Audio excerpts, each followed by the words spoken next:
sou o professor Renan Duarte e vou lecionar a disciplina de Ciências do quarto ano do Colégio Emaús.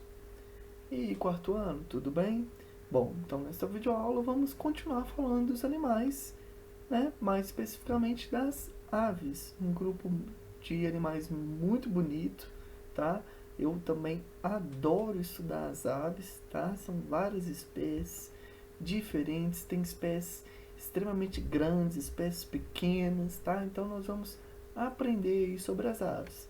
Podem seguir também no livro de vocês na página 132, tudo bem? Então, de cara aí, ó, já temos a imagem de uma, duas, três, quatro espécies diferentes de ave, totalmente diferentes, não é mesmo? Vejam só esse gaviãozinho chamado carcará, não é mesmo? E aí, vejam como o bico dele é, tá? O bico dele é extremamente forte, rígido e afiado, não é mesmo? Porque os alimentos do carcará, desse gaviãozinho, né? Ele se alimenta de alimentos totalmente diferentes de um bem-te-vi, tá? Então, primeira curiosidade, os bicos das aves são específicos para o determinado tipo de comida que ela vai ingerir. Os carcarás possuem esse bico afiado e forte, rígido, não é mesmo?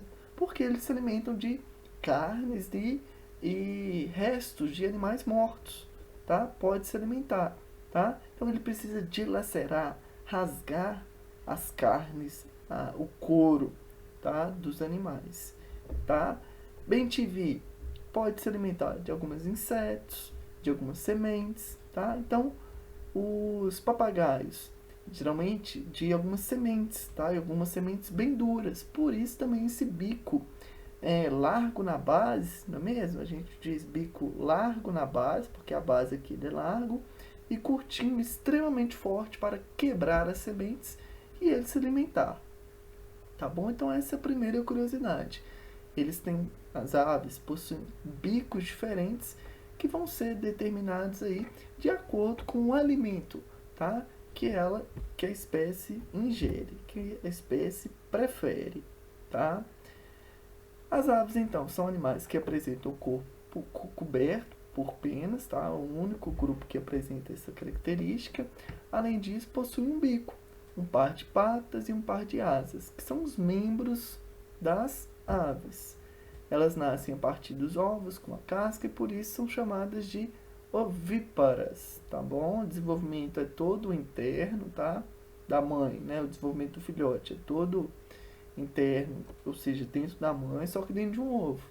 A mãe faz a desova, né? Libera o ovo, bota o ovo e os ovos são colocados em ninhos até os filhotes nascerem, tá bom? A fêmea, o macho, os dois são responsáveis pela alimentação dos filhotes, colocando o alimento diretamente dentro de seus bicos. Isso é um comportamento que a gente pode chamar também de cuidado parental, tá? Muito encontrado também nos mamíferos. O que é isso, Renan? Os pais cuidam dos filhotes até eles ficarem independentes. Vejam só essa imagem aqui. 3 filhotinhos, né? 4, né? Olha a cabecinha do outro aqui.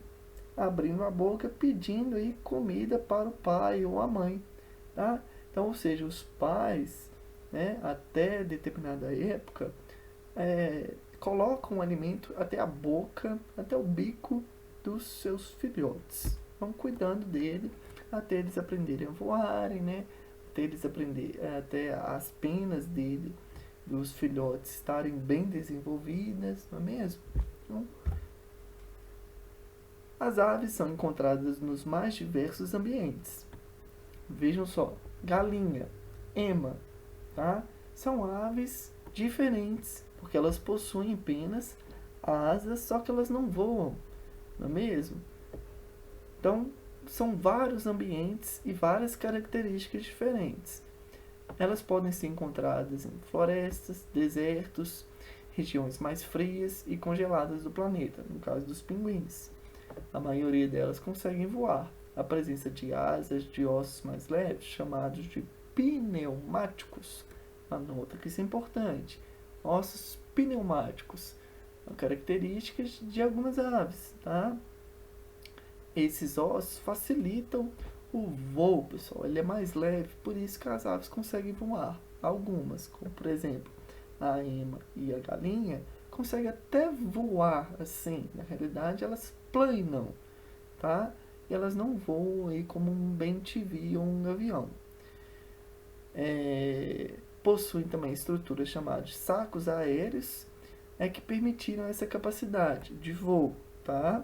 Por outro lado, existem aves que não voam, no caso das emas e das galinhas. Os pinguins e as emas são alguns exemplos de animais que não são capazes de voar. Apesar disso, pinguins são excelentes nadadores e as emas correm com muita facilidade. A galinha também tem esse hábito, né, pessoal? As aves capazes de nadar possuem uma membrana entre os dedos que ajudam na natação. Já aquelas que permanecem muito tempo em galhos possuem os dedos bem separados que se curvam bastante. É o caso aí dos psitacídeos. Quem são os psitacídeos? Araras, periquitos, tá bom? São esses animais que, na maioria deles, se alimentam de sementes, tá? Bem rígidas, fortes, e por isso que eles possuem esse bico. Quanto ao bico, o formato varia muito de acordo com o tipo de alimentação. O beija-flor, por exemplo, se alimenta de substâncias encontradas dentro das flores, chamadas de néctar, tá? Assim, apresenta um bico comprido e fino, os beija-flores. Já as araras, que são um grupo de psitacídeos, é um nome difícil mesmo, um nome complicado, tá? Mas as araras faz parte desse grupo. Elas se alimentam, entre outras coisas, de coquinhos, aqueles coquinhos, né, sementes, duras que possuem um bico, e por isso possuem um bico curvo e muito forte, tá? Que ela, de fato, ela consegue trincar, quebrar a semente para se alimentar. O beija-flor é uma ave das Américas, pessoal. Uma curiosidade aí das aves, que o beija-flor, ele só ocorre aqui na América, tá? América, principalmente a América do Sul, tá bom? Onde que está o Brasil, América Central e América do Norte vai possuir poucas aí espécies, tá bom? Então, umas curiosidades aí dessa ave que tem uma origem das Américas, ou seja, ela só ocorre aqui, tá? Dos beija-flores. Então, olha só, eles fazem parte da família dos troquilídeos. Quais aves que fazem parte da família dos troquilídeos? Quem são os troquilídeos? Os beija-flores, tá bom? Ele é originário das Américas, como a gente já falou, né? No nosso continente, o habitat do beija-flor pode ser o Alasca, dos Estados Unidos, até a Terra do Fogo, na nossa vizinha Argentina. Ao todo, são mais de 320 espécies.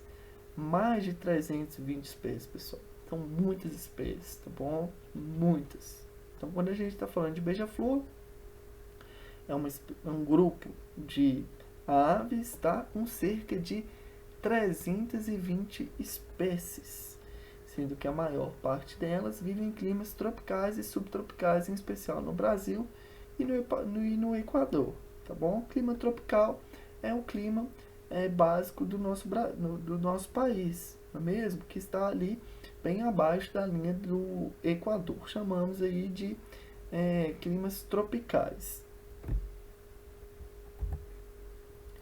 Eles têm diversos nomes curiosos de acordo com a espécie. Curiosidades dos beija-flores, tá bom? Já ouviu falar em colibri? Guanimbu, Guainumbi. Guainumbi é um beija-flor, tá bom? Apesar de poucos usados pela maioria das pessoas no dia a dia, esses termos indígenas relativamente familiares também servem para designar algumas espécies de beija-flor. Outros nomes comuns para falar do beija-flor são cuitelo, tá? Pessoal lá no Mato Grosso do Sul, no Mato Grosso, eles chamam os beija-flores, algumas espécies, de cuitelo. Tanto que existe até uma música que fala sobre o cuitelo. Já ouviram essa música? Podem chamar também de pica-flor, tá? Chupa-flor e ariramba, tá? Nomes aí que em algumas regiões chamam o beija-flor. Aí uma fotinha de um. Reparem, pessoal, que da maioria das espécies eles têm um brilho, né, nas asas, né, nas costas, até mesmo na cabeça, tá? É uma característica aí de algumas espécies. Parece que eles passaram um brilho mesmo, tá? Só que olha só, o brilho das penas dos beija-flores não vem da pigmentação, ou seja, não é uma característica, não é uma cor mesmo da plumagem, ou seja, das penas dele, tá bom? Um dos elementos de maior beleza no beija-flor são suas cores cintilantes, cores fortes, né? Ao contrário do que muitos imaginam, essas cores não vêm da pigmentação das penas, ou seja, não é da própria cor, tá? Da plumagem, das penas deles, tá?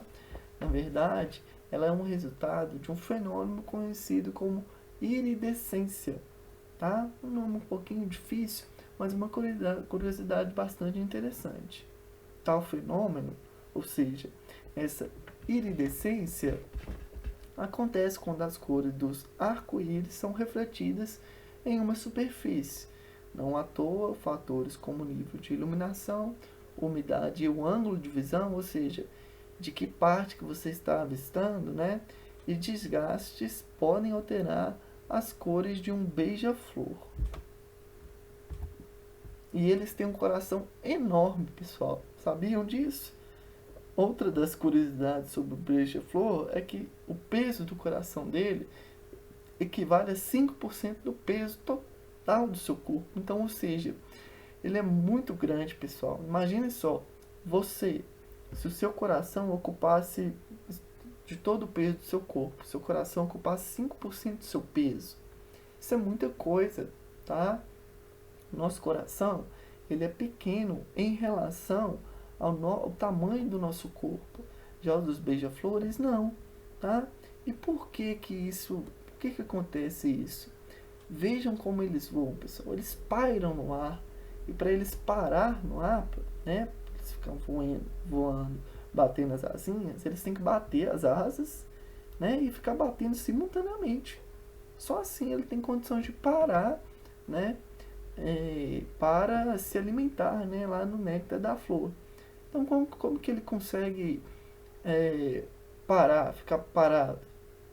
O coração dele tem que ficar batendo bastante, levando sangue, né, e energia, né, para todo o oxigênio, para toda a parte do corpo, principalmente para os músculos das asas, tá bom? Então, por isso que o coração dele é extremamente grande, tá? Olha só, pode parecer pouca coisa, mas para se ter uma ideia, o peso de nosso coração não ultrapassa a marca de 0,5 do nosso peso. Então, olha só, a média nossa, né? O nosso coração não chega a 0,5 do peso total do nosso corpo. E dos beija-flores chega a 5% do peso total deles. O fator faz com que o beija-flor tenha uma circulação sanguínea mais eficiente, né? E, portanto, melhor irrigação dos músculos, o que é importante para o seu voo. Então, ele só consegue, de fato, parar no ar porque ele está batendo as asinhas dele, né, em um formato de 8, não é mesmo? Como se fosse um helicóptero, assim, parado, voando, batendo muito as asas.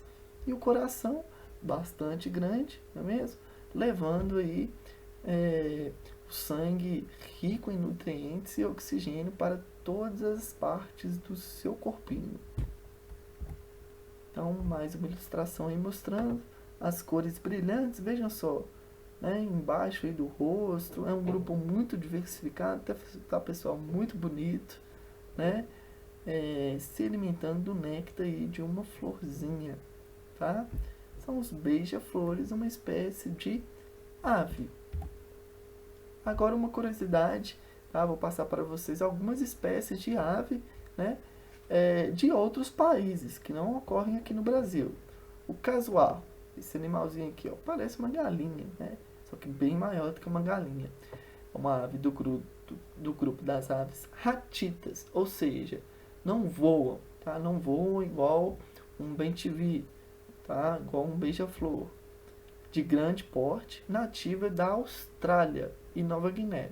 São aves curiosas que costumam imitar os movimentos de humanos depois de observá-los atentamente, embora não sejam muito amigáveis ou domesticáveis, tá? Uma essa curiosidade aí dos casuares. O habitat preferencial do casuar são zonas de floresta tropical, onde haja um grande número de árvores disponíveis para produzir os frutos em que ela se alimenta.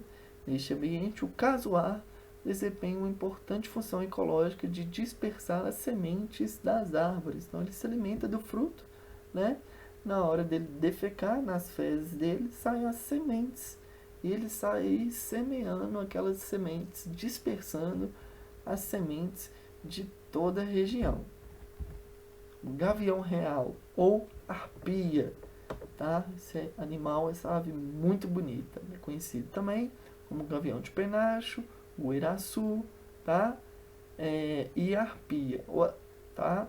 Aqui, ó, guiraçu, arpia e uiraçu. Embora não seja o maior das aves predadoras do planeta, é tido como a mais forte. Possui um bico potente e suas garras são maiores do que a do urso pardo, pessoal, tá? Suas pernas têm a grossura de um punho de um homem adulto e tem um crescimento populacional muito lento, tá?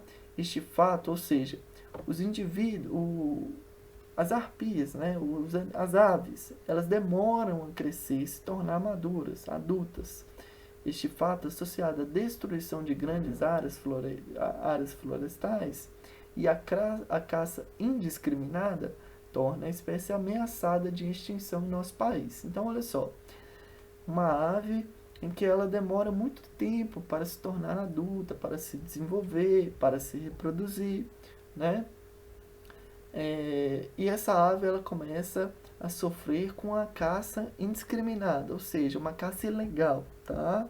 Caça indiscriminada é uma caça ilegal. O ser humano vai caça por prazer, matar o bicho, tá? Essa ave vai ter um risco muito grande de chegar à extinção, tá bom? Porque a ave ela já demora a se desenvolver e gerar os seus filhotes. Se já vai uma pessoa lá para caçar esse animal, matar esse animal indiscriminadamente, né? Provavelmente essa ave irá extinguir ao longo dos anos. Uma outra ave aí, que ocorre fora do Brasil, tá? É o grou, tá? Essa ave, pessoal, tem muito no zoológico de Belo Horizonte. Muito bonito. São aves de grande porte, geralmente com uma plumagem em tons de cinzento, branco e castanho.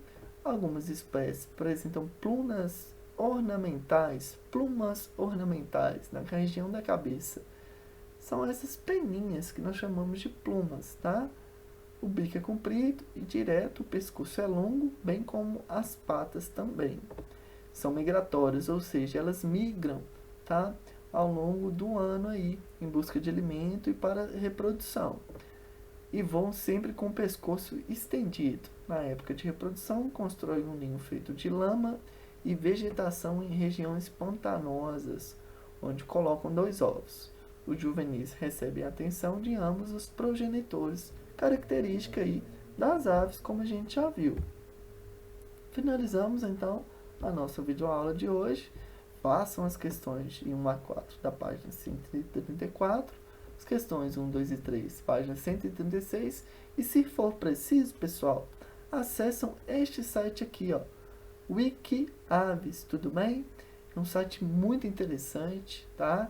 Que tem uma biblioteca de fotos, imagens, cantos, curiosidades de várias espécies de ave, tá bom? Então não deixem de conhecer esse site, tá? Façam um acesso, muito interessante conhecer e aprender um pouquinho mais sobre as aves. Chegamos então ao final desta videoaula. Bons estudos, até a próxima videoaula e lembre-se sempre, juntos no caminho certo.